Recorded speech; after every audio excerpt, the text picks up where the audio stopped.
Welcome to the Practicing Drummer podcast. My name is Craig, and in this episode, I'm bringing you a conversation I had with Scott Amendola in January of 2025. We met a couple of months ago while he was on tour in the Midwest. I was so impressed with his playing and creative use of electronics that I immediately asked if he'd join me on the podcast.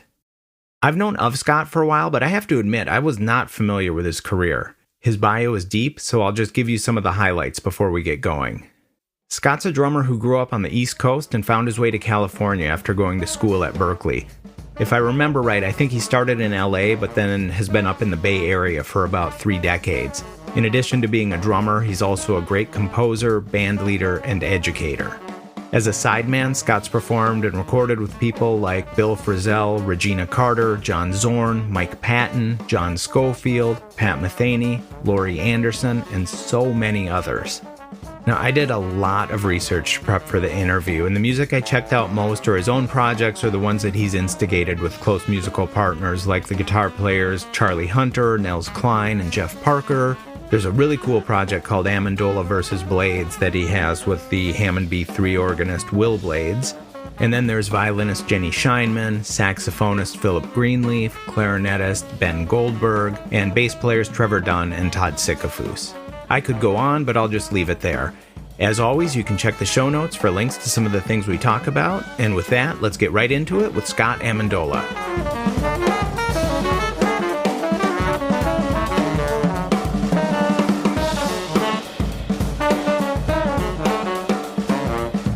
Hey, Scott, nice to see you again. Hey, Craig. You too. Thanks for having me on here. Oh, yeah, of course. Yeah, we met by chance when you were at Jazz Central here in Minneapolis. I think you had a couple of gigs get rescheduled or rebooked at the original venues. And just for everybody listening, Jazz Central in Minneapolis is this really small basement club that's a cool thing for the local jazz community. And it's just awesome when people like you end up playing there. It was great. Totally great serendipitous situation. We got bailed out, and it was very, very helpful. And yeah, it's a cool, very cool spot. I'm really glad we ended up there. Yeah, definitely. And it was really cool for me because we were able to talk and I was able to look at your setup, some of your percussion and electronics. And that's all stuff that I want to get to a little bit later. And I have notes, so I won't forget. But, after researching you and, even before diving into you as a player, I guess even though I know, of course, you're a drummer, you've been in Modern Drummer magazine, but I don't really think of you as maybe not the right way to say it, but, just a drummer. You're a composer and kind of a chameleon as a musician. And I do want to talk about some of your projects, but I'm kind of curious about your early development, when you were younger. Did you start out wanting to be a drummer, or has the broader scope of music always been part of your drive? Well, I grew up with a really amazing grandfather who was this incredible guitar player.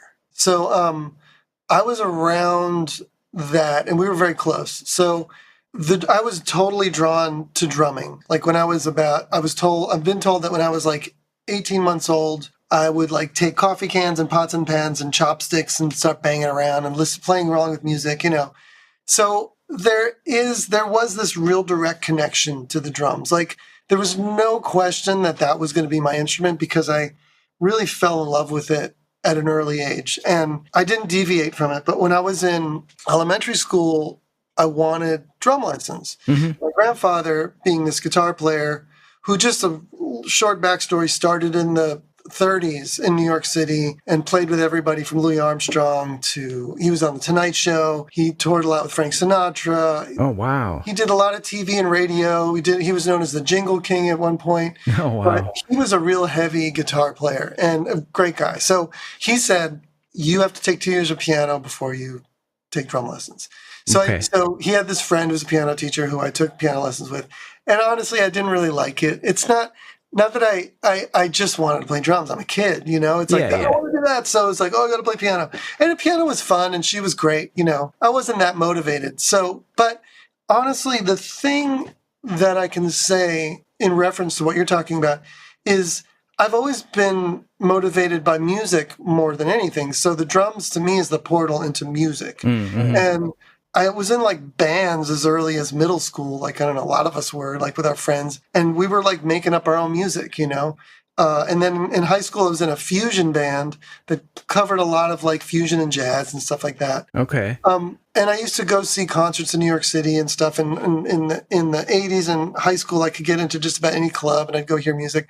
So the motivation was always about music. And when I got to college, I started writing music. And to me, that's where what you're talking about, like, I realized like I wanted to create. I really liked the process of writing and working with other people and arranging and obviously drumming. I love drumming. And I went through various phases of that, of like being obsessed with Dave Weckl, and then like, you know, to the point where I took a lesson with him and which was actually really important.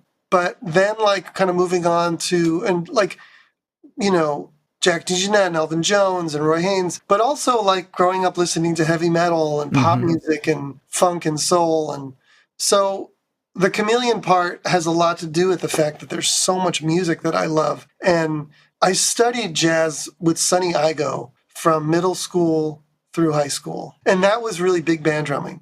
But, okay. And it was great. Sonny was great. Sonny taught me a lot of things, about reading, about swing, about feel, certain technique things which were really helpful. But he was, you know, Sonny was like a Buddy Rich disciple. Like Buddy Rich for him was God. Yeah. You know? So when I'd come in, I'd be wearing like a Pat Metheny sweatshirt or a Miles Davis t-shirt. He'd be like, he kind of didn't like that. It was funny. Interesting. So, but you know, I got what his thing was about. And I'd go to New York City and I'd hear people like Michelle Camilo. I'd go hear Mike Stern at the 55 bar. I'd go hear Wayne Shorter. I'd go to whatever concerts I could. And then when I got to college... And that was at Berklee, right? It was at Berklee, yeah. And let me just say that right before college, like I used to sit in my basement and improvise, and I was a natural improviser. So yeah, and do you remember what that kind of looked like or felt like? Well, the thing is that I tell people is that there was this just feeling of being able to sit down and just play and make stuff up. And I really enjoyed that. Like, I think that I'm wired in a sense to be creative in a sense of like, I don't like rules. I don't like any kind of like, you know, boxing in with music. And, you know, that's both served me and hurt me in ways because, you know, I think that music should be very open. And I like the idea of anything can happen. And of course you're trying to honor music and there's so many levels of that, you know? Yeah. But to really be yourself, I think you need that openness, no matter what it is. Doesn't matter. Like if you want to be just a groove player and play the simplest thing, even that's not simple. Or whatever, play free music and everything in between. There's so much there. So I loved it all. I mean, Nels Cline and I, when we met, we started playing together, we used to say that we both at times felt like we had to quit because we were too weird and there was no place for us. Oh, interesting. Because we liked so much music. Yeah. You know, because we could like play and just create sound and weird stuff. And then the next, you know, day or whatever, play just a super accessible pop music. Like I made a record this year with Chris Williamson, who's this legendary folk singer. And I also made other records with like Henry Kaiser and Phillip Greenlief doing complete free improv and things like that, you know. And I love it all. Or I'll listen to like Tony Oxley, who's like this super weird British improviser. And I'll listen to Michael Kiwanuka. And I love it. I love it all, you know. Okay, I do want to get back and ask you about some of the improvisational stuff, but I want to go back to something you mentioned. You mentioned a lesson with Weckl. And to be honest, in all the research that I did about you, the most surprising thing to hear is that you auditioned with Michelle Camilo. I would have never guessed that, knowing what I know about you as a player, but I can also see it. So I'm kind of curious. So during that phase, were you like a lot of us were, where we were trying to be almost like a Weckl clone or go through that 100%. Heavy phase? Okay. Oh my God. I mean, my friends used to laugh at me because I like was super Weckl. Everything down to the shoes at one point. Yes, yeah, like I get it. I get the fanny it. pack. And when I discovered Weckl and the Chicory Electric Band and all that stuff, my band director at high school had gone to college with him. They were friends. So they were playing in a town next to ours, and he got in touch with them, and he brought me, and he introduced me, and Dave was super nice, and we connected. I hung out backstage and got to know him. And this is the 80s. This is before texting, before email. So after that, I would like literally write him letters. And I would say, I'd love to take a lesson with you. He lived in New York. I was in New Jersey, not far. Mm-hmm. So time goes by and he writes me a letter. You know, people don't know what a letter is anymore. And he's like, hey, I'm going to be home for like 6 months. I'm taking a bunch of time off, and I'm going to be catching up on some of these things. And I was in Boston at this point at Berklee. And so I went home and I took a 3-hour lesson with him. And oh my gosh. And it was great because he's a very articulate person. He's very clear in what he's doing. And honestly, like I mentioned earlier about the technique with Sonny, like when I started, in the 70s, when you played drums in school, you learned traditional grip, Yeah. Like, we're all doing this, Yeah. And then it never felt right. So I switched to match grip, and my right hand being palm down never felt right. So when I took a lesson with Dave, he showed me French grip, and it just kind of blew my mind. So I decided to do French grip in my right hand and palm down in my left, which is German, which is known as German. Anyway, so that changed everything for me. It was great. And he also had just some words of encouragement, also was like, don't be in a rush. Sometimes we think he just said a lot of things that were really helpful to let me know that I got time and not just figure things out, work hard. So fast forward to, I don't know, it was maybe like a year later or so, and I'm home.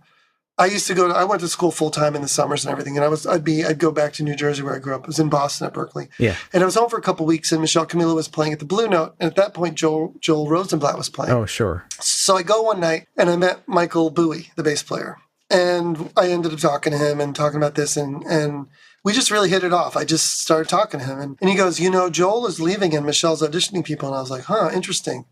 So I go home that night and I had this cassette demo. I just happened to have this cassette demo in which on it were a few songs that of this piano trio that I played with in Boston that sounded exact. Like we were trying to play like that trio. Yeah, yeah. So I went back the next night and I gave it to Michael. I'm like, oh, check this out. And again, it's a cassette tape. And then the next day he calls me and he's like, hey, I checked this out. It's really cool. I'm going to give it to Michelle. And he gave it to Michelle. And then about a couple of days later, I'm outside in my yard, like mowing the lawn or something. And my dad screams at me. He's like, there's a phone call. Some guy named Michelle's on the phone.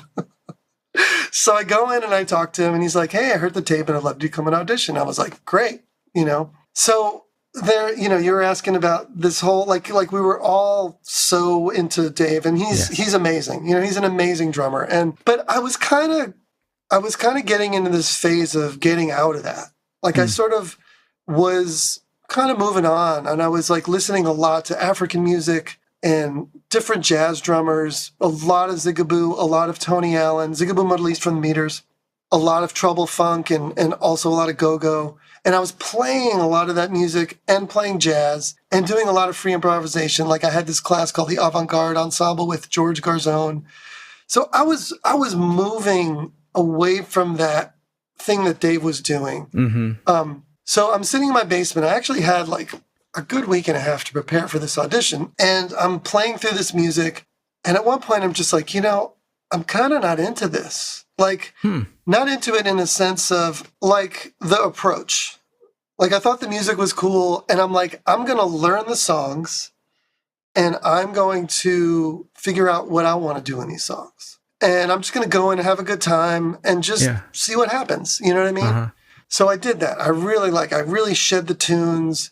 So I went in, and Michelle and Michael couldn't have been nicer. They were sweethearts. The guy that played before me is this guy, Cliff Allman, who I think to this day still plays with Michelle. And listening to him play, Dave recommended him. He's a monster. Just like Dave. And yeah, he's a monster. And it's like listening from, you could hear, from the door. Like I was like, oh, this guy's going to get the gig, because it just sounded like what Michelle's thing was. Uh-huh. Which is great, whatever, So I go in there and we play, and I'm just having a blast, and they're having fun. And like at one point we're playing this ballad, and I do this thing where I scrape the cymbal to make this weird sound. And I look at them and they're kind of like, what the hell's happening? So I left there feeling like I actually didn't care if I got the gig or not. I felt like, man, I'm on my own path. Like, it's time to let something go and look.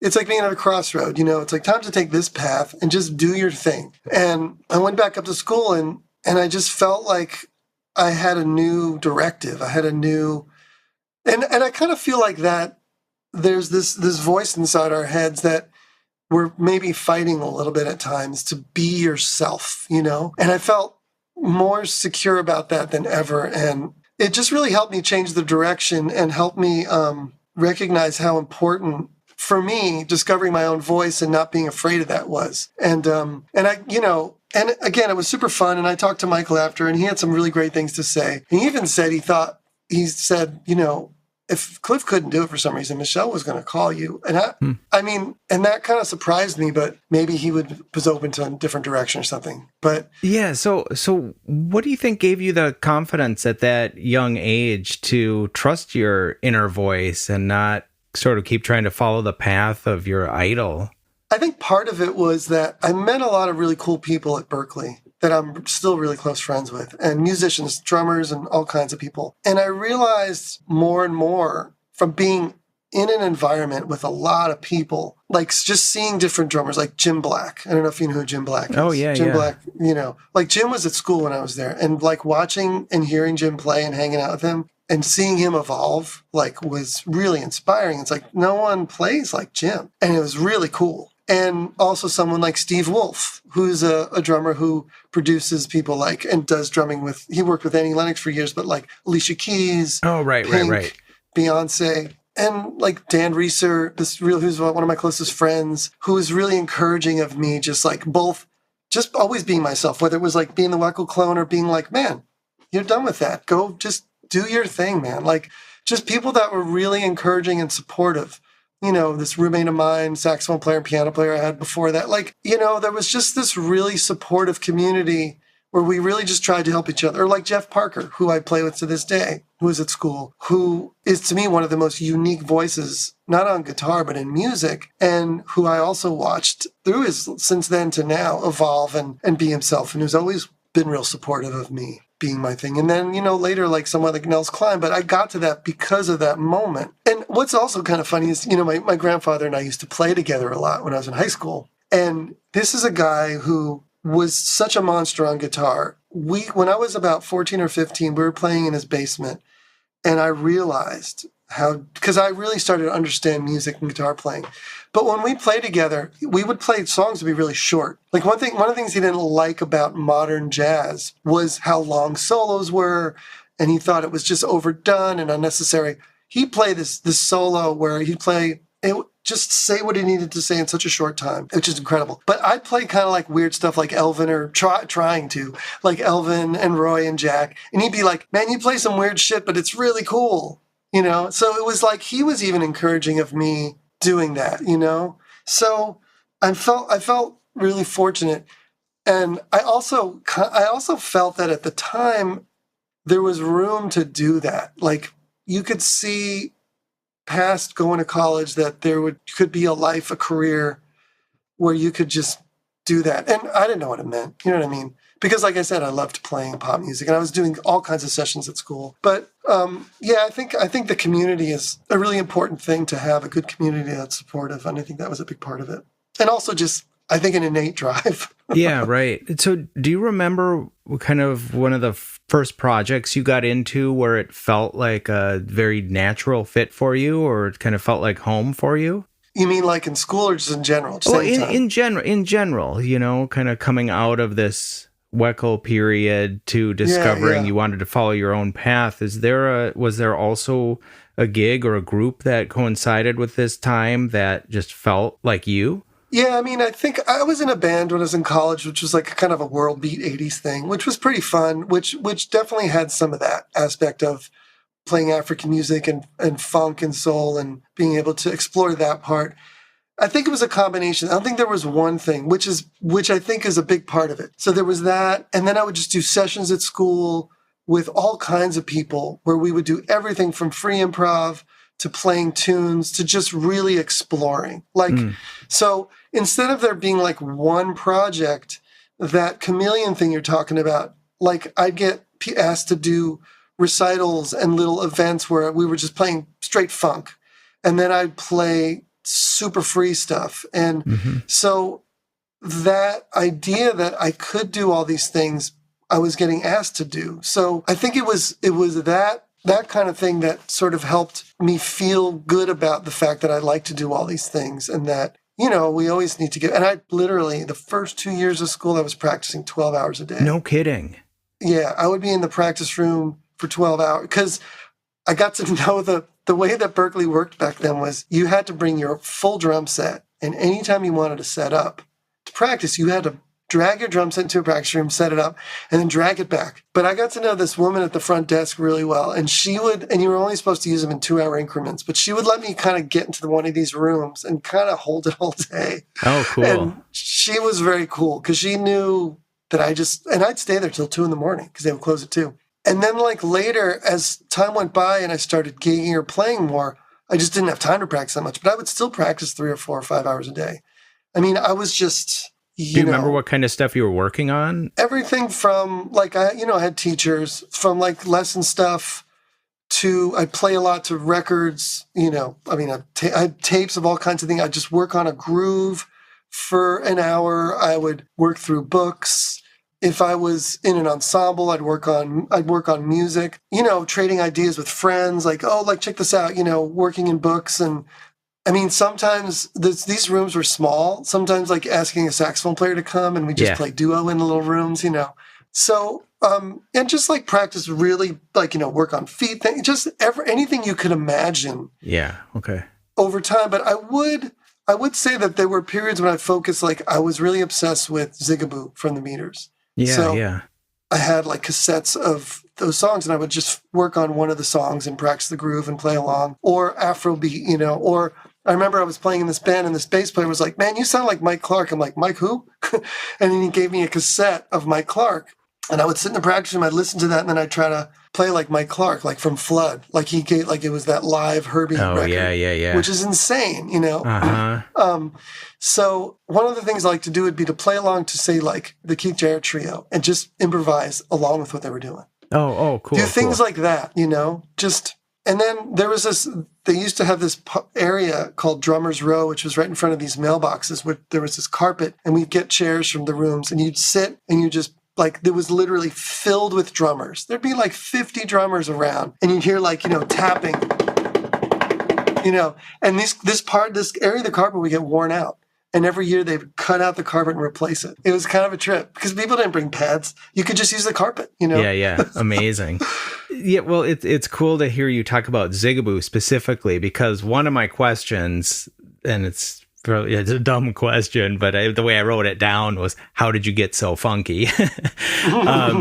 But, I listened to a lot of your playing and I'm like, my word, it's just, you sound like a New Orleans player. And, some of the stuff you did with Wil Blades, I'm listening to, and I'm like, I could hear Jeff Clapp playing on it, or, anybody that has more of a physical connection to New Orleans. But your groove playing is so deep.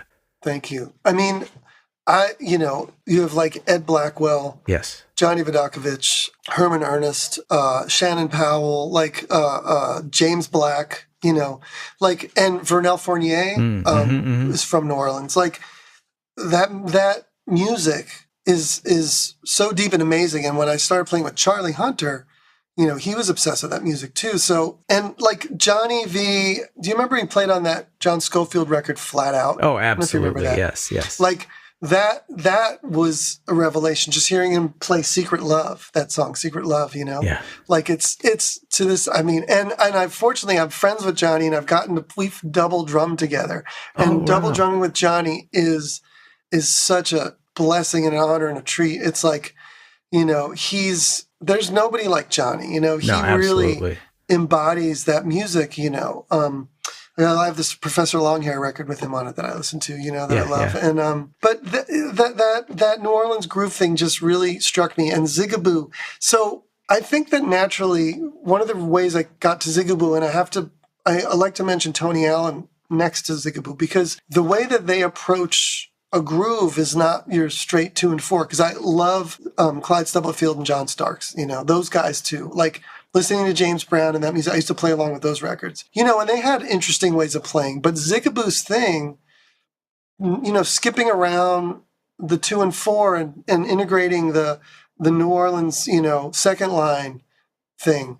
Like the second line thing is so cool. And it broke those rules. Sickafoose changed drumming. And to me, it was like liberating, because that's just how I approached drumming. It's just sort of a natural way of playing. So, and same with Tony Allen and the Afrobeat thing that he invented, like to me, to listen to those two guys, and that's just how I've approached music.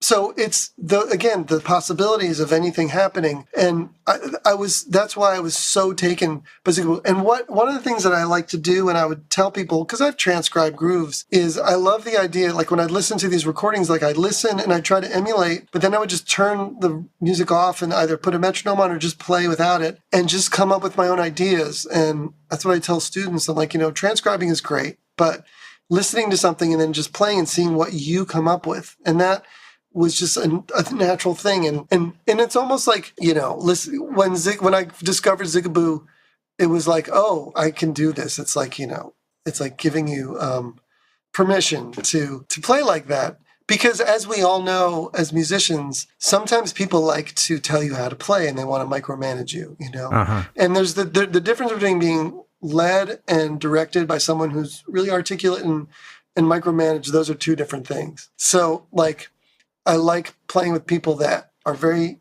good leader. Like, I don't mind being led, but I want to be able to do my thing. And I think that there's a thing I do that I feel like if I get put into a box, it's really hard. But, I don't know, Sickafoose and Tony Allen are two people that really, and like listening to some of those James Brown grooves, which are also kind of accented weird and stuff, and Charlie and I, like when we made that record, Ready, Set, Shango, one of the things he and I talked about was like, let's try not to lean on the 2 and 4. Let's think of the grooves a little more openly, which was different than his previous record, which was a little straighter with Jay, because Jay's a monster, Jay Lane. But so we kind of opened it up a little bit, and that was really fun. And we've always had that sort of attitude about it, But I love Zig, man. And Zig's, I got to know Zig too, and Zig's a sweetheart. Oh, really? Oh, cool. Yeah. Because he lives here. I haven't seen him in a while, but he's been in the Bay Area for a while. Oh, cool. I didn't know that. Yeah. Before we move on, you mentioned Ed Blackwell, and I heard you talk in one interview. I can't remember which one. I've listened to and read so many in the last couple of weeks, that you're a big fan of Sounds of Joy, that Joe Lovano album with Blackwell. God. And for me, that's one of my top 5 albums as well. And I just wanted to say that so that people go check it out, because it is so fantastic. Yeah, Blackwell and Anthony Cox. Am I right that was the last record he might have made? Because I don't know. I can't remember.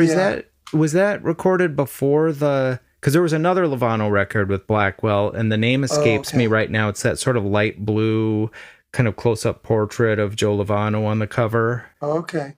Because that trio was playing in New York in the 80s, and I remember I was really wanted to go, and I didn't know about that record back then, because then it was harder to know about that stuff. But I remember, I think he died soon after that, and I was really bummed, because there's just the thing about Ed Blackwell, like the splashing the hi-hat and like just the second line thing that he's brought into that. And man, it's like you talk to anybody in New Orleans and they're like, Godfather, Ed Blackwell. And when I met Herman Ernest, I saw her, I don't know if you know who Herman Ernest III was, but he played with Dr. John for a long time. Oh, yeah. And I was at this festival, and they were in this big arena, and I just sat behind him the whole set.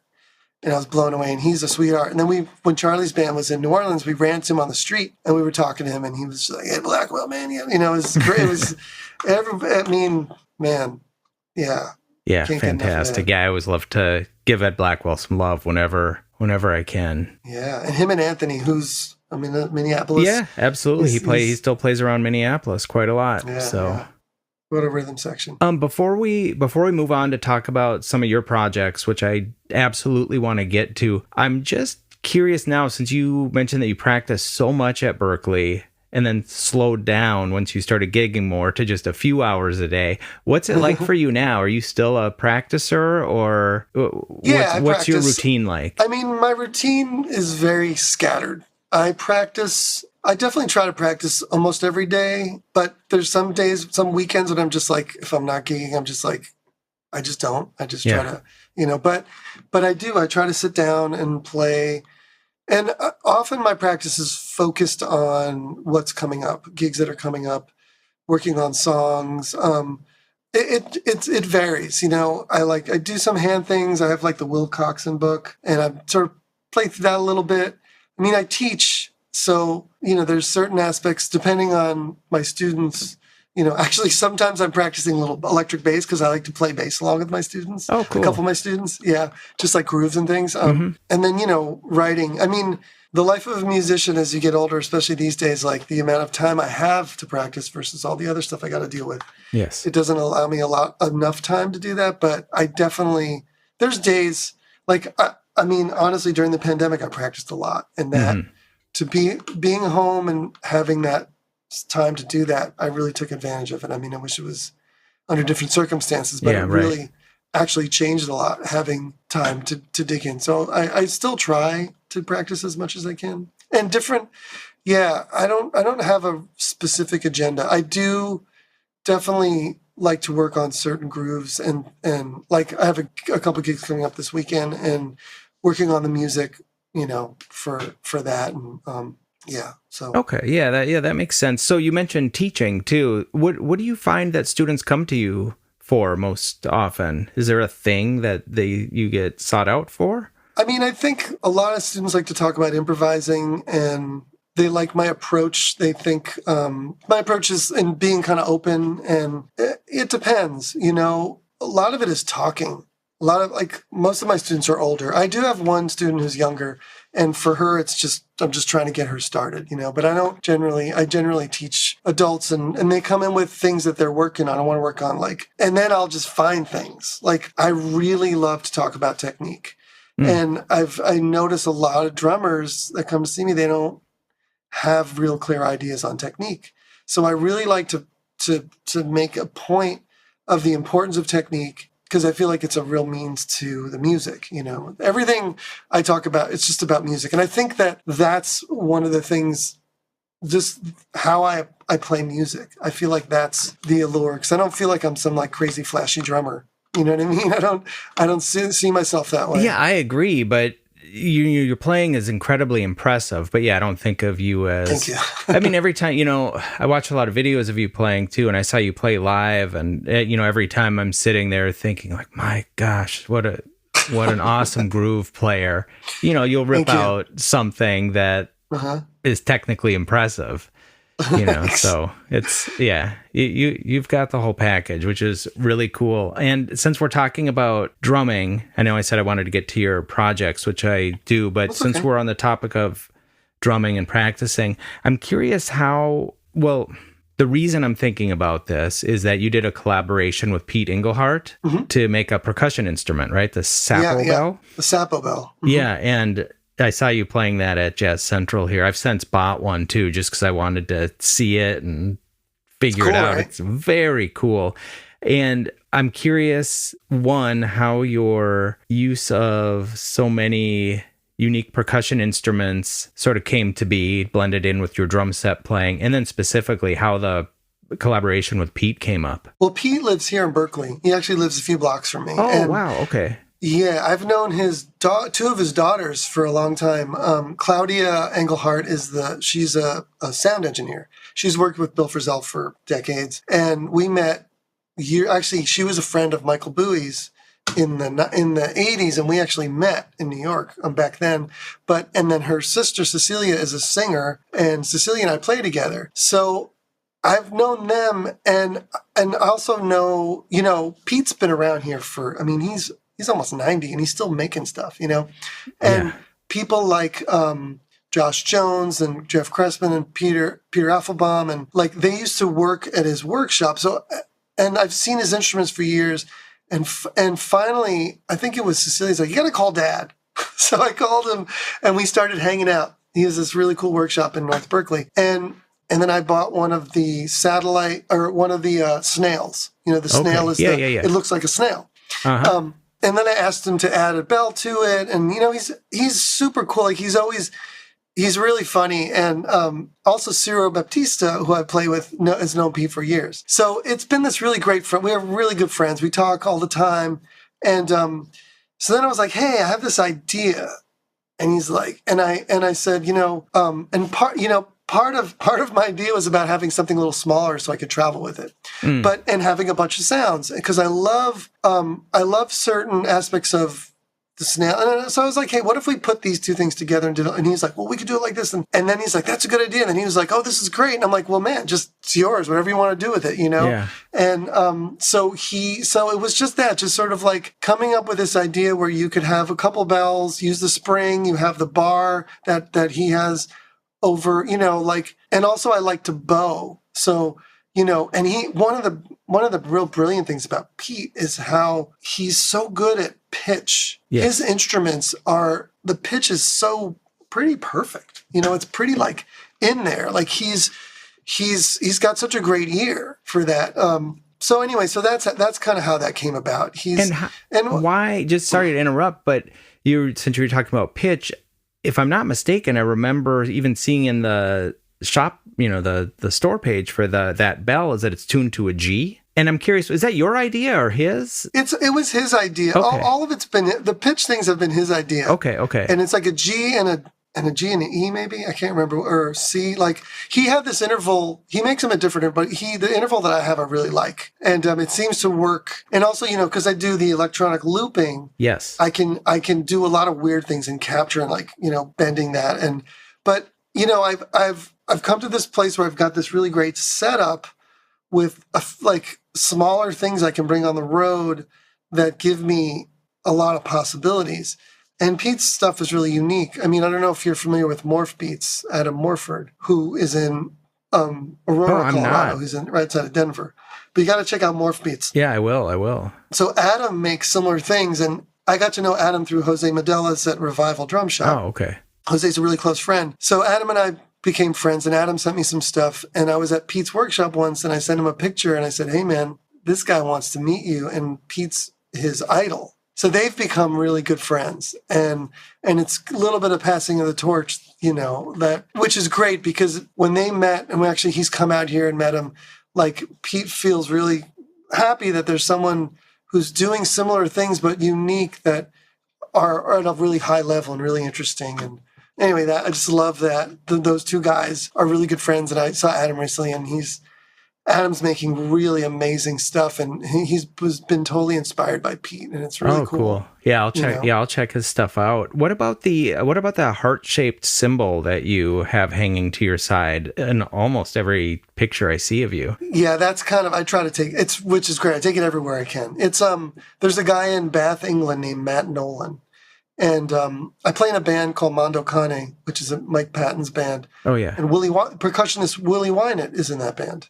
Okay. And Willie's this really interesting modern classical percussionist. And I've known Willie forever. We were setting up in Australia, and he had these little crescent moon gongs. And I was like, dude, what are they? And he played them. I was like, those are cool. And he's like, this guy, Matt, I'll give you his information. He can make anything. Because I love gongs, and I love the idea of it. So I got in touch with Matt, and we conversed, and I was like, hey, can you make me... He's like, well, send me some images and I can make them. And I told him what I want him to sound like. So I actually have these tattoos, like a heart and a flower with an eye. And I sent him the drawings and a skull. And he eventually made me all those. And they're all really unique. But the little heart, has this great quality where it sounds like a gong, sounds like a crash cymbal, does all these really interesting things. And because I've we as drummers have been obsessed with the China cymbal for years, like that kind of thing. But I wanted something a little different, so that sort of blended those things. Because I've bought them and I've had them on and off, and I never can really, but I like that kind of sound. And to me, this sounds kind of in that area of like the China cymbal. Mm-hmm, but I feel like it's got a lot of range to it. So, because the skull that I have, the skull gong, which is around the same size, a little tiny bit bigger, is really thick. and it's really heavy. And the other flower I have is more similar to the heart, where it's more crashy and gong-like. But then I have this other round gong that Matt made me, which is a 16-inch gong, which you can use as a ride cymbal or a gong. It's really interesting. And I use it sometimes, but yeah, it's cool. The heart is great because it's really light and small and easy to travel with, you know. Oh, cool. And I know you also travel, you mentioned it briefly, you travel with effect pedals. Yes. We don't have to spend too much time on this, but I will put a picture in the show notes of your pedal board because it's just fascinating. And thanks. I know you have to have experimented a ton throughout your life to get down to the pedals that you like to use. And it seems like most of them are Red Panda pedals. A lot of Red Panda. Yeah, I have 4 of those. Yeah, that whole process started in the mid-90s. I was playing with this Kodo player, and she had a little mixer and some effects pedals. And I was like, man, that's cool. Because just to go back a little bit, you know, in the 80s, we were all obsessed with samplers. And I had an Akai S900, and I had a Drumcat, which was cool. But the idea of manipulating sound was what I realized I was interested in. When I heard Mia and what she was doing, and she was very discouraging, she's like, you're going to, you know, first of all, it's going to take a lot of time and cost a lot of money. And she was right about that. But there was something I was trying to get to. And then I met Nels Cline. And as we know, what Nels has been doing with pedals since the 80s, like, you know, the electroharmonic 16-second digital delay and other things. And in general, his whole sound thing was fascinated. So when we started playing together, he was at my house and I was like, check this out. I showed him it and he's like, dude, that's amazing. Bring it on the gig. And I was like, okay. So he was so encouraging. One of the connections we have musically is the idea of sound and creating sound and manipulating sound. And he has been instrumental in really figuring it out. And it's been a long journey. And honestly, I feel like the technology finally caught up with me because there's things I wanted to do that I couldn't figure out how to do. And I've been doing it since really the mid-90s, since like 94, 95. And I feel like now I've really got a handle on it so well. And it's really fun to be able to create these textures and colors and beats. Like I really recently posted this video of me where I'm kind of like, it's almost like live DJing my drums. There's so much to explore, and I'm very encouraging of people expanding your sound through things. It's you know, there's a lot, it's trial and error. There's a lot of things you got to figure out. And like Nels and Jeff Parker also have been really instrumental in me figuring out the technical aspects of making it work. I mean, it was like, I used to have this huge, like long board, and then I had a rack, and it was like, you know, I mean, I was young and I could do that. But now I've got, and also because now these pedals do a million things in there. And Red Panda, I've gotten to know Kurt really well at Red Panda. And he's been like, I beta test pedals with them. And, cool. And he's great. He's so great. And that company's great. And their pedals are amazing. The sounds, the possibilities, the way they track, like also Drolo pedals, this guy David Rollo in Belgium. And there's so many cool companies making cool things. And so it's become a thing where people write for it. I kind of bring it to almost everything I do now because I feel like I have total control over it. Yeah. It was really a learning curve where people were pretty patient with me for years. Well, one of the things that surprised me when I saw you using it at the gig is that, well, 2 things, but the first one is more of a gear question, is that you run the pedals through a guitar amp. Yes. And I didn't expect that. I was thinking, well, gosh, it has to be a keyboard amp to handle all the frequencies of the drums. But can you tell me how you sort of landed on using a guitar amp? So at first what I was doing was using the monitor. I just had it, and that was disaster. And then Jeff Parker, we were on a gig, and he was like, man, you have to have your sound coming from you. You have to be in total control over it. So I got like a powered monitor, you know, one of those JBL little power monitors. Yeah. And I put it on a stand and stuff. And that was kind of working okay. But I also used to use 2 mics. I have an overhead mic, which is a condenser, like a really open mic, not a condenser, you know, what does he call it, you know? Anyway. And then I had this clip mic, and the overhead mic was feeding back a lot, and it was really hard to control it. I forgot that mic on a gig once, and I just had the clip mic, and I realized that little mic picks up everything, and it didn't feed back. nearly. I mean, feedback occasionally, but I kind of dialed that in. But the speaker was okay. But then when I started touring, I'd get guitar amps. And I realized that the guitar amp worked better. The guitar amp, the frequency range of a guitar amp, I could cover all this ground, all the mids, all the highs, and even the lows with good guitar amps. But then for a period, I used a bass amp. And then because I wanted a lot of lows. But then I realized that I was using that, then I went on the road and I was like, man, I'm missing all this stuff. So I went back to using, and I use these ZT at home. I use these ZT amps. I'm using this Lee Ronaldo amp. Okay. And it's just how well they sound. Like a 12-inch speaker, if I'm on the road and I get like a Fender Twin, like they sound great. And they're big, but I know how to make them not feedback. I'm also not trying to, I don't want the drums to sound exactly like the drums. I like it being a little funky and a little weird. So I'm trying to create something that's complementing me. But also, one of the most important aspects of it is no matter how big of a room I'm playing, I'm always have an amp next to me because I want the electronic, the pedal board stuff to sound like it's coming from me. So a sound person can blend it in. So it's all me. It's not like when I was using a monitor, it was like, it just sounded like it was some other thing coming from some other place. But having it being part of my sound source is great. When I'm recording, I don't use an amp. I just go direct. And that actually opens it up because there's no chance of feedback. And the way that the pedals track that way is even better. So live, it's really good, but recording wise, it's even better. But the guitar amp thing, I use the ZT Lunchbox reverb sometimes if it's a smaller, quieter thing.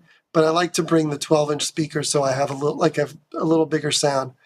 It just, there's way more, I can EQ things in a way, and it doesn't cut frequencies out, and it kind of can get crunchy, and it can handle, like sometimes they get really distorted, and I get, it's a guitar amp has to be able to handle a guitarist. So, and I've sometimes used keyboard amps, and they sound okay, but I feel like they're a little more fragile. Just think about the range of guitar. Yeah, right, you know right. Yeah, that's a great point. Yeah. And the other cool thing that you did with the pedals is that, well, I saw you play with Ben Goldberg and Todd Sickafoose. So Ben Goldberg is a clarinetist, and you were running a feed from his clarinet mic through your pedals too. And is that something that's your idea, his idea, a happy accident? We started doing it. It might have been my idea, but it might have been a collective idea because when during the pandemic, he was making these plague recordings. He was recording a track every day. Oh, and wow. He got used to Pro Tools, and he was putting delays and reverbs and doing all these weird things.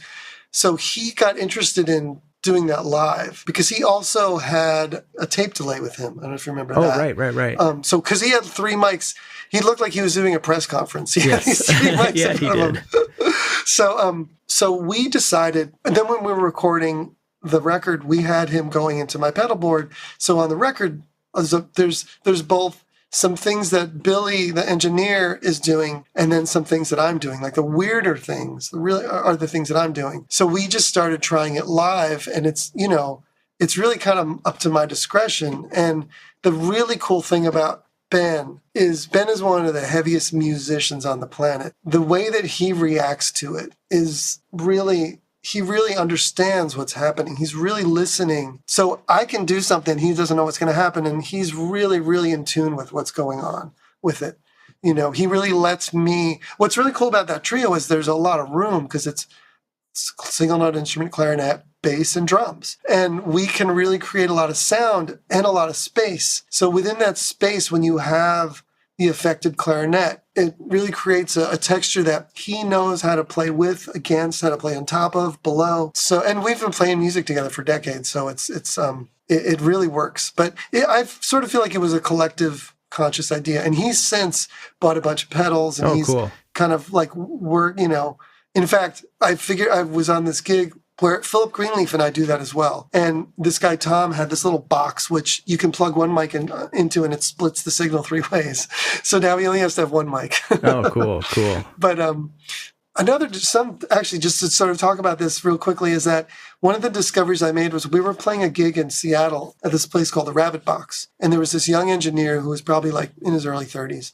This engineer, the sound of that gig was so good, and he totally understood what we were doing. Younger people, and older people too, but younger people are so used to the idea of manipulating sound now that you don't have to convince anybody. They know, they get what we're going for. You know what I mean? Mm-hmm. And it's such a relief. Like, I kind of hearken a little bit back to when drum and bass music happened and how a lot of us were taken, like Square Pusher. I love Square Pusher, you know, and how it just all of a sudden we were these new sounds and it became a sort of a mainstream thing. Anytime there's been a shift in sound, it's opened us up to the possibilities. And I feel like there's been so much of that in the last 5 decades, maybe. I don't know how long you want to say, but really so much recently that people are really open to it.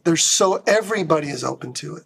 I mean, because people who I wouldn't expect come up to me and say like, oh, it's so cool what you're doing with your stuff and on the clarinet. Like, it's really cool that we've sort of broken through to people enjoying it and really embracing it and recognizing. And I mean, honestly, I think it's also, we're musical about it. So we're absolutely, you know. Yeah, that's what was so impressive to me when I saw you play live. It wasn't a gimmick or something you were just trying, oh, this might be cool. It was very musical. Thank you. And to shift to one of your projects now that I wanted to ask you a little bit about, you know, you have such simple instrumentation with Ben Goldberg and Todd Sickafoose, but also with the Stickler Phonics group that you have, sax and trombone. Mm-hmm. And it's such, I love that recent album. It's so good. There's also a great video of you all playing at a bookstore, Bird and Beckett. The sound of that group is so fantastic. It reminds me of some of that Joey Barron stuff from the 90s. Yeah. That's the first kind of sonic reference that I had when I heard this. And I'm just wondering if you can talk, I know you've talked about the group on a couple of other podcasts, so you don't feel like you have to tell the whole origin story, but if you could tell me a little bit about that group. And the thing I'm kind of the most curious about is the writing process for that group, and then what happens when you play live, and how you try to stay within any kind of boundaries that you create for yourselves. Well, the record the record is all live, you know, so the live playing versus the record are very similar. Like, I mean, it's the same. And there was sort of an accidental group that had a bass player, and the bass player moved. And then during the pandemic, when we felt safe, those guys started coming over just so we could play, so we could be together.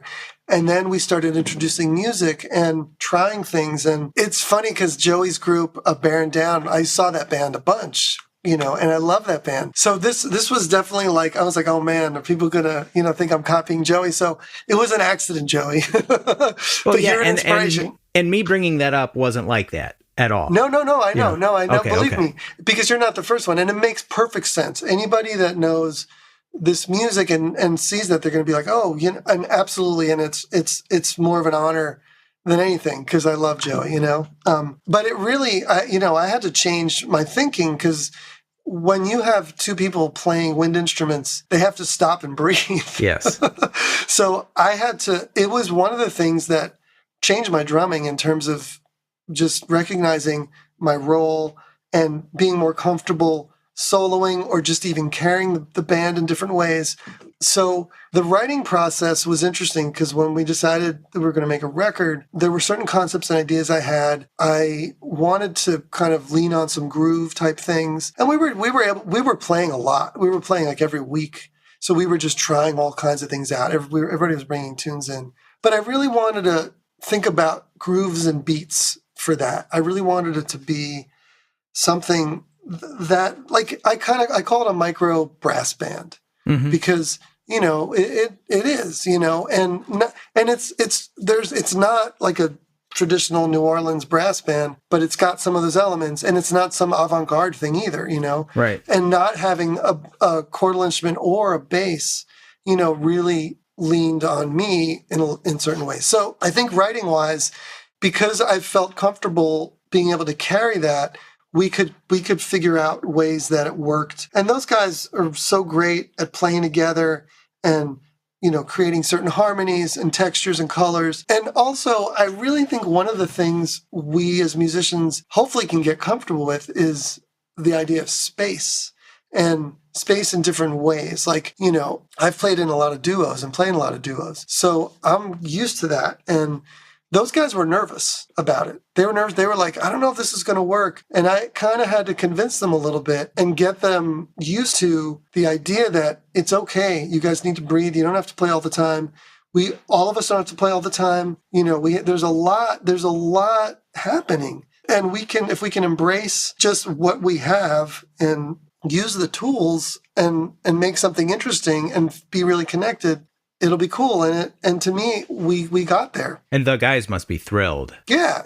It's really fun. And the record, I feel like we really captured the essence of it. And that was one of the first, there's a couple of little like intro tracks where it's just the horns of my electronics, because they were super into the electronic thing. And we messed around with that a lot when we were rehearsing, in terms of like me having them and me doing my thing. And, they're really open to that. They're younger. So yeah. They came up with a lot of electronic music and, stuff like that. So, and, every night the music would be a little different. There's some songs which have certain form. Like we're, compositionally, we were open to anything. We can write something that's short and precise or something that's really open. But I do think that the idea of groove was something that I really wanted to emphasize, to connect the music and really with the audience with, Oh, yeah.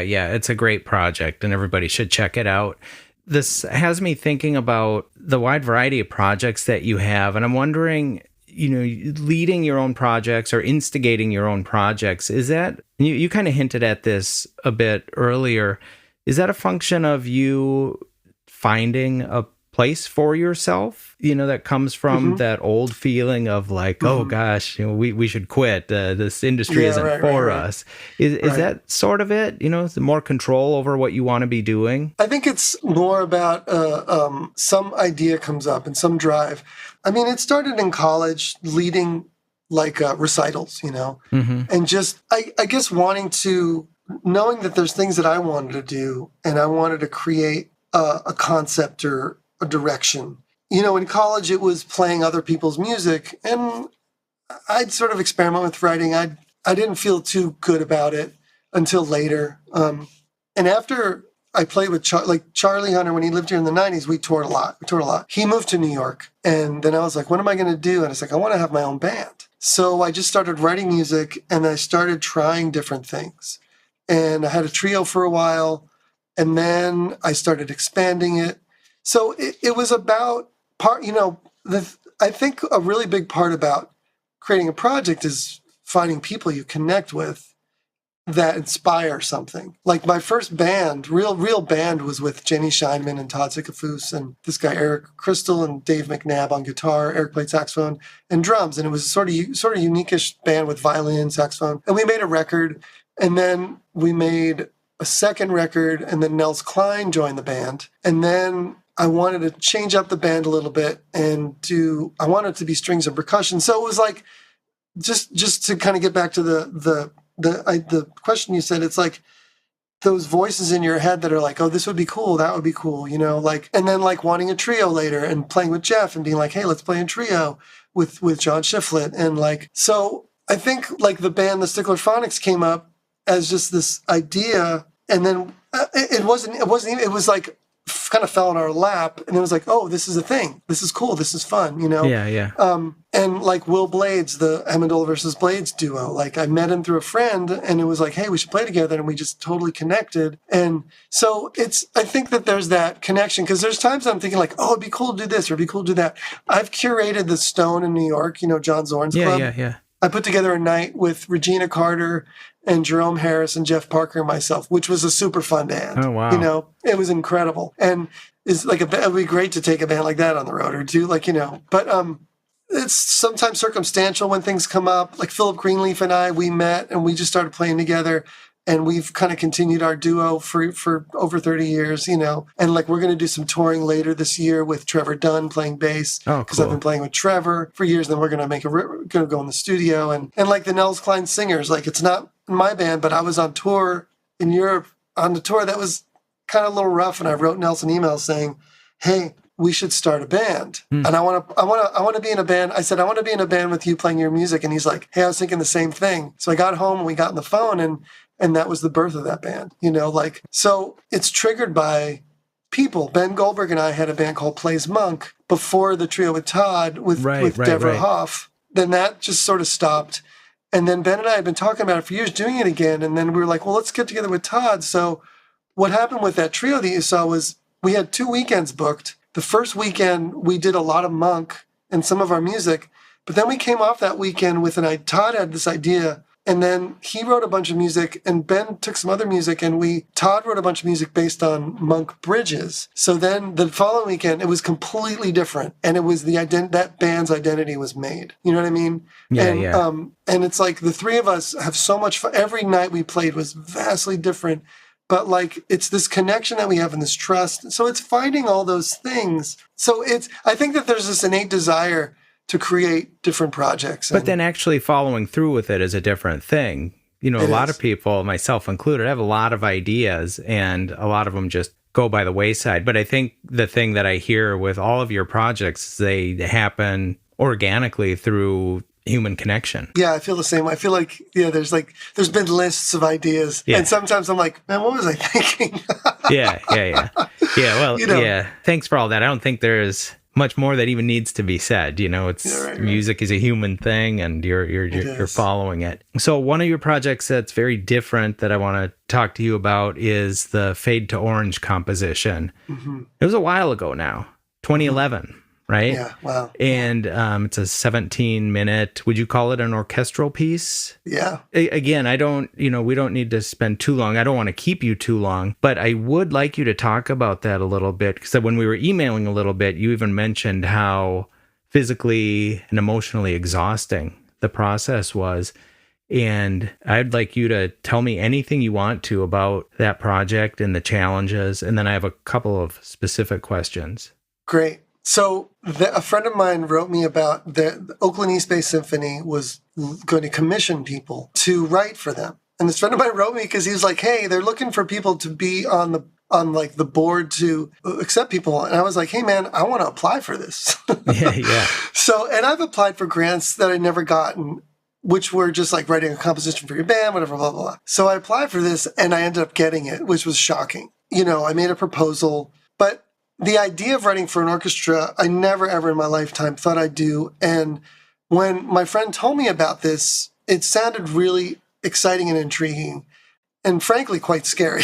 Yeah. So, and then when I got it, I was like, oh man, now I have to do this. So, and my daughter was just about to be born. So when Michael Morgan, the conductor, had a press conference, and one of the things he turned to all of us and said was, I'm not going to hold you to your proposals. I want you to write for this orchestra. I want you to write organically where it's going. And that was a relief because through the process, it really changed what I wanted to do. We had mentor composers assigned to us. This woman, Eleanor Armour, was mine, and she was great. So the idea of the piece was also, I wanted to write a piece that could, like, in a way I saw that was expanded for orchestra, but could be played with a smaller group, because I've played it in my quintet, and I played it, I think, even in quartet.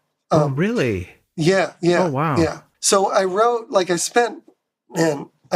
had 2 years before I had to perform it. So, and my daughter was born, and, like, life was kind of crazy. So I spent, like, at one point during the process, I had, like, music paper, like, taped all across my studio of, like, different sections, different ideas. Yeah.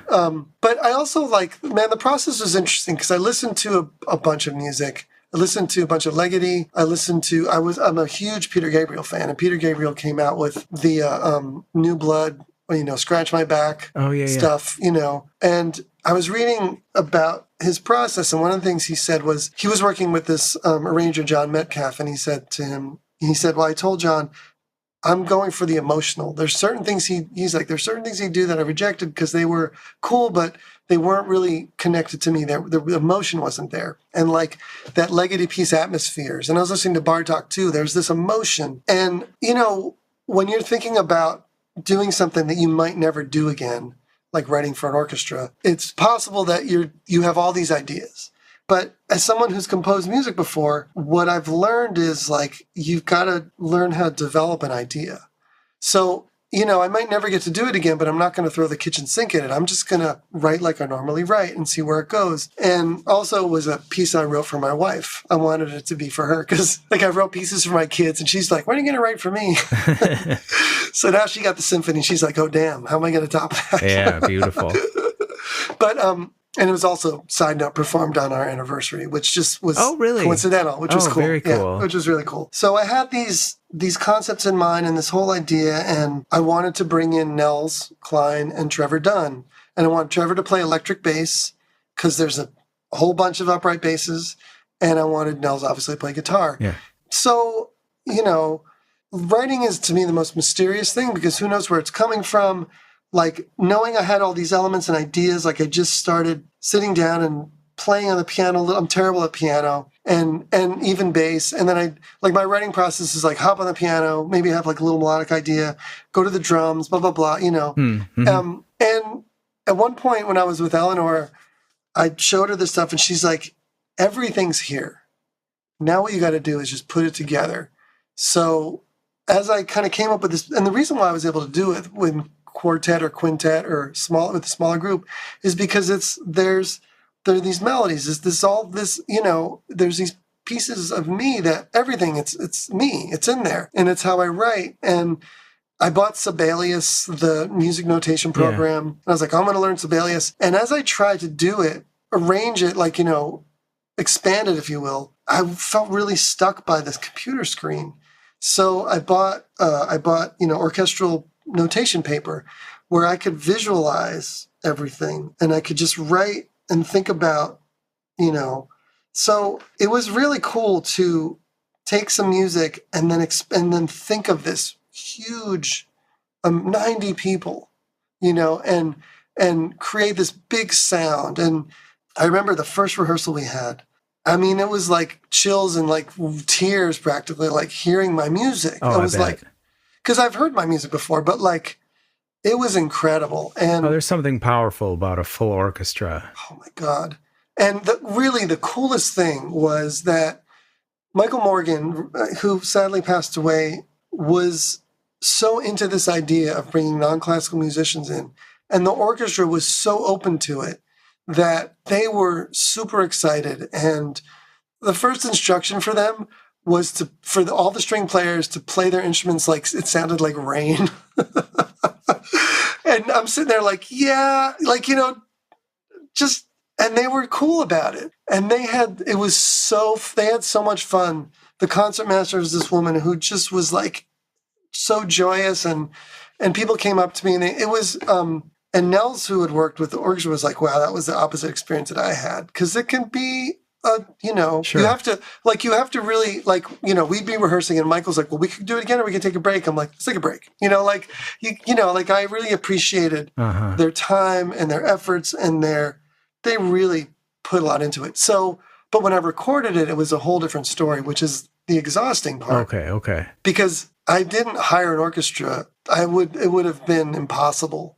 If I had to raise all the money. Yeah. So there's an orchestra called Magic Orchestra, which is woman Minna Choi, who lives here. And she puts together string sections. And they've worked with rock bands. Because there's, like, you know, with me, there's like pulse and time and groove in part of it. So we built it in the studio, and I put together this great team. The conductor is the guy that works with Mondo Kani. The engineer is this guy, Eli Cruz, who I've been working with for years, who knew exactly what to do in terms of layering the strings and putting it together. And everybody was so committed. Everybody was so into it. The players, and I ended up just producing it myself. But really, it was this team of people with Minna and Che and Eli who put their hearts and souls into it and helped me realize this thing. Because I remember I played it for some people, and they were just like, wow, how'd you blah, blah, blah. I'm like, man, it's were not playing together live. I played with the strings. The one thing I wanted to do is I wanted me to play with the first pass of the strings through every part where I was playing. Okay. Because I wanted that feel thing. I wanted the connection of what I was doing to be, but they were used to that. So, because, when you see conductors in classical music, often the baton is ahead of the note. Right. But they were used to the pulse and the way that I play, By the time it was over and I released it, it was so much work.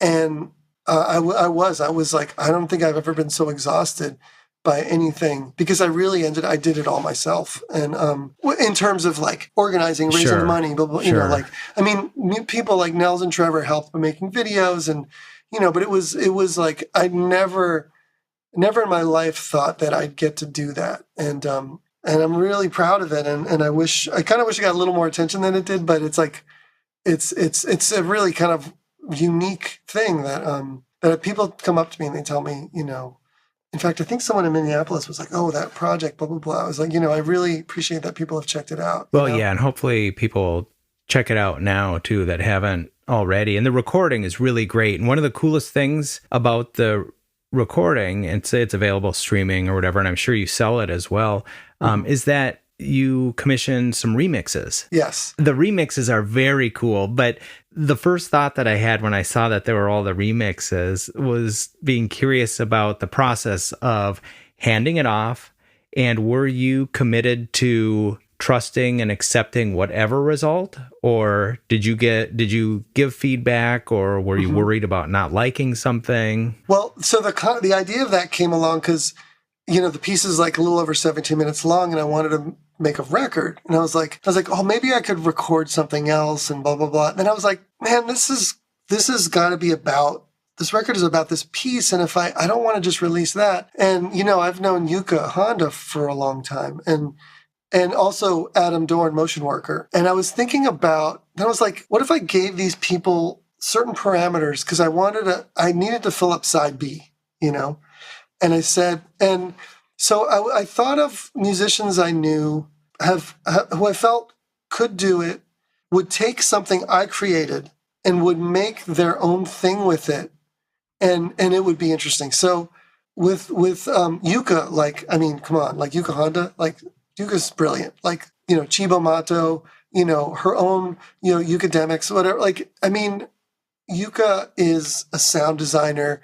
She hears things and can do things that with sound and music, it's just like it was a no-brainer. So, and she was super into it, And then Motion Worker, Adam and I go back to college, and what he does and his like sampling and mixing this, and everybody had some questions for me, and I think everybody was a little worried about certain things, because this guy Justin Peake, who is Beautiful Bells, is John Dietrich, who also did one of the remixes, introduced me to like his music, and we became friends. And I was like, "Hey, I love what you do. Will you do this?" And he was like, "Sure," but what do you want? I'm like, "I just want you to, here, I'm going to send you all the stems, and then you can just make, it has to be under 6 minutes." You know what I mean? Yeah. Because it's side B, it's going to be on vinyl, And then John Dietrich is someone I worked with. We have this record with Ben Goldberg called Short-Sighted Dream Colossus. And John is just like really unique guitar player and musician and composer. And so he actually worked he wanted to work with somebody with him. But all these four people, I just completely trusted to make something unique. And the only parameter was like, hey guys, it's got to be under 6 minutes because it's going to be side B of a vinyl record. And that was it. And I couldn't be more happy with what they did, because it's really them. It's them, they were excited about the idea, and they all have done that to some extent, and they all they all love the piece, and it was like, and it's like, take whatever you want. Here you can. I don't care. I just want you to make something. It's like that thing I said earlier about the kitchen sink. It's like, here's a 17-minute piece with all this different stuff in it, but you find the places that you connect to, and make something, Yeah, beautiful. It's very, very successful. It's really fun to listen to. Thank I've you. listened to it many, many times while Thanks, working man. my day job, and Oh, it's just cool. it's a great soundtrack, and it's also a great thing to just sit down and focus your listening. So, Thank you. two other projects that I want to mention, and then I just have one kind of wrap up question for you. But two of the projects that I was really drawn to, Haunted by Eternity, which Henry Kaiser and Michael Manring. And okay, so let's just talk about that one first. So Haunted by Eternity, the album cover is awesome. Was this all improvised? Yes. That came about. I mean, I've known Henry for a while now. We've done a bunch of projects, and the three of us did a score to a film during the pandemic. Like, Henry sent me the film, and then I did my stuff first, and then I think Michael, then him. And then he's like, hey, there's some great stuff on here. We should make a record. And then he's like, hey, maybe we could come to your studio and record some more stuff. So they both came here, and we just recorded some stuff. And then, but we'd have different ideas, and there was nothing written. It was all just like, we would talk about something. The film stuff was just like completely, like I just played along with the film, and then Henry, and then, he just figured out ways to cut that up for some things. And then when we were together, it was like, oh, I'm going to play this. And then you guys do, just improvising different ideas. Someone would start something, or something verbal would be said. So yeah, that's, and then Henry did a bunch of editing and came up with this cool record. So when you're playing fully improvised music like that, or even improvised sections of pieces, what do you hang on to or think about is maybe the wrong way of saying it, but I'm curious where you are in your mind or in your being that keeps you present and reacting. I know you have a lot of experience doing that, but as someone who doesn't, can sound kind of forced or not quite right if you're not fully present. It's true. And like I said earlier, I came to improvisation, like I thought everybody improvised. I really did. Like it came so naturally to me that I thought, and there's times in my life when I was with people, let's improvise, and they just were like, they so intimidated and just couldn't do it. And I get it. It's really a hard thing to do. I've always felt very comfortable with it. And that doesn't mean it's always been good. Believe me, it's not always been good.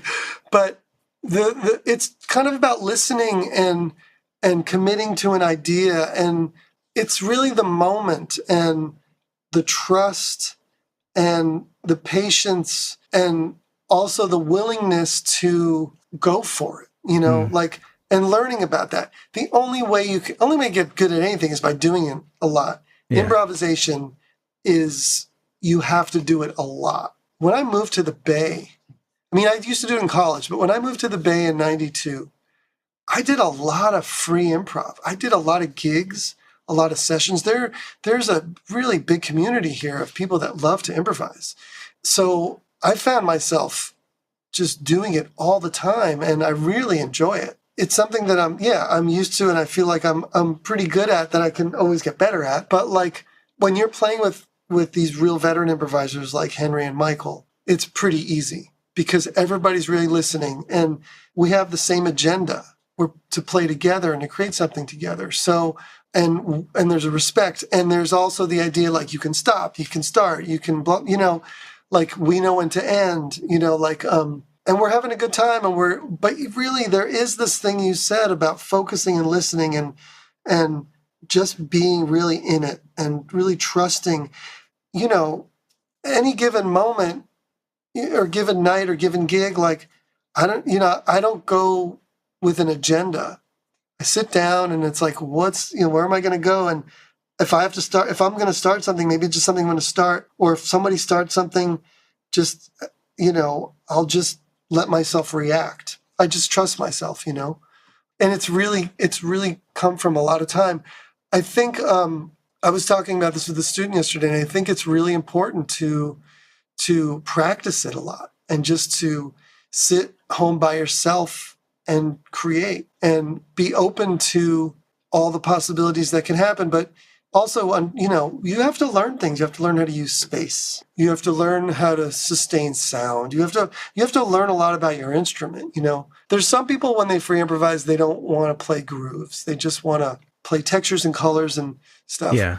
I like the idea. I mean, to me, true free improv is when anything is possible, including grooves, And when I'm practicing by myself, you asked about practicing earlier, like sometimes I'll just do that. I'll just practice and I'll have some idea whether it's in time or not, or like whatever.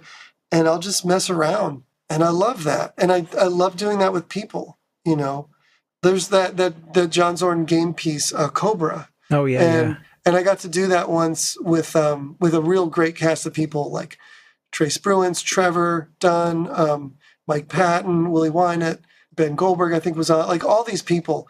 And I was a little intimidated because it's a game. There's some real rules, and it's cool to have certain parameters. And sometimes you can create some rules for yourself, when you're improvising, So there's really a vast amount of possibilities. But ultimately, I mean, even the part of like not listening. I played with the saxophone, Larry Oakes. We've been playing together for years. And sometimes he's like, yeah, I'm not listening to you. I'm just playing. Like there's moments that I'm just disconnecting as an idea of like, you could say like tangential sound or tangential ideas along with other ideas, like it's really fascinating, and a lot of people, it's sometimes it's hard to listen to some of that music and feel engaged. Sure. Yeah, sure, sure. So it's challenging on many levels, from the playing level and the listening level, Well, I could go on, and you have so many more things that we could touch on, but I really appreciate you taking the time to do this. Yeah, thank you for having me. Really appreciate you, Craig. Oh yeah, it's been awesome. It was a real highlight for me to meet you and to get to know you a little bit. Thanks, man. So I'll link in the show notes to your website and Instagram, and I'll put a blog post up with some pictures of your setup, and we'll just leave it there until next time. Right on. Thanks, Craig. Thanks for listening. If you like the show, please subscribe on your platform of choice and share it with a friend. You can find the show at practicingdrummer.com or on Facebook, YouTube, and Instagram as Practicing Drummer.